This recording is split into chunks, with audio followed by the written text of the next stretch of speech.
ఒక కొత్త తరహా కుంభకోణం వెలుగులోకి వచ్చింది. ఇది ఒక 4వ తరగతి విద్యార్థికి సంబంధించి పాత రికార్డులు వెతుకుతున్నప్పుడు ఒక మదర్సాలో చదువుతున్నటువంటి 4వ తరగతి విద్యార్థికి సంబంధించి వెలుగులోకి వచ్చింది. 8 ఏళ్ల అబ్బాయికి సంబంధించి. ఈ ఉదంతంలో స్పెషల్ ఏంటంటే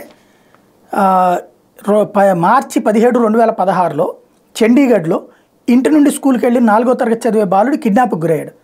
దాంతో అతని తల్లిదండ్రులు మిస్సింగ్ కేసు పెట్టారు. పోలీసులు ఎంత ప్రయత్నం చేసినా అక్కడ ఆచూకీ దొరకలేదు. అయితే కొన్ని సంవత్సరాల తర్వాత మదర్సాలో ఉండే చాలామంది పిల్లల వాళ్ళ సమాచారం ప్రభుత్వ సైట్లో ఉంచారు. ఐడెంటిఫికేషన్ రిజిస్టర్ చేసుకోవాలని ముజఫర్నగర్లో మదర్సా మ్యాపింగ్ మొదలుపెట్టారు. ఎన్సీపీసీఆర్ చీఫ్ ఇందుకోసం ఆధార్ అఫిలియేషన్ సెంటర్ అధికారులు వచ్చి ఒక్కొక్కళ్ళ ఫింగర్ ప్రింట్ తీసుకున్నారు.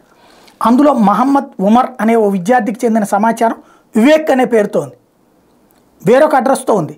ఇది గమనించి వెంటనే పోలీసులను పిలిచారు. ఆరా తీసిన పోలీసులు అతన్ని విచారిస్తే తనను కొన్ని సంవత్సరాల క్రితం కిడ్నాప్ చేసి అక్కడికి తీసుకొచ్చారని, మతంతో పాటు పేరు మార్చారని బాలుడు చెప్పారు. ఆధార్ కార్డుతో లింక్ అయి ఉన్న వివేక్ తల్లిదండ్రులు మొబైల్ నెంబర్కి ఫోన్ చేశారు. సమాచారం అందుకున్న తల్లిదండ్రులు వచ్చి కిడ్నాప్ అయిన తన కొడుకును చూసి ఆనందంతో కన్నీటితో హక్కును చేర్చుకుని ఇంటికి తీసుకెళ్లారు. పోలీసులు ఆ మదర్సా మీద రైడ్ చేస్తే ఆ మదర్సా నిర్వాహకుడు పారిపోయాడు. కర్ణాటకలో కూడా ఇట్లాగే సుమారు 200 మందికి పైగా పిల్లలు ఎటువంటి ఐడెంటిఫికేషన్ లేకుండా ఉండటంతో వాళ్ళ సమాచారం ఇవ్వాలని అక్కడ మదర్సాలను కోరితే వాళ్ళు తిరస్కరించారు. దీంతో ఎన్సీపీసీఆర్ చీఫ్ అక్కడ రాష్ట్ర ప్రభుత్వాన్ని సంప్రదించారు.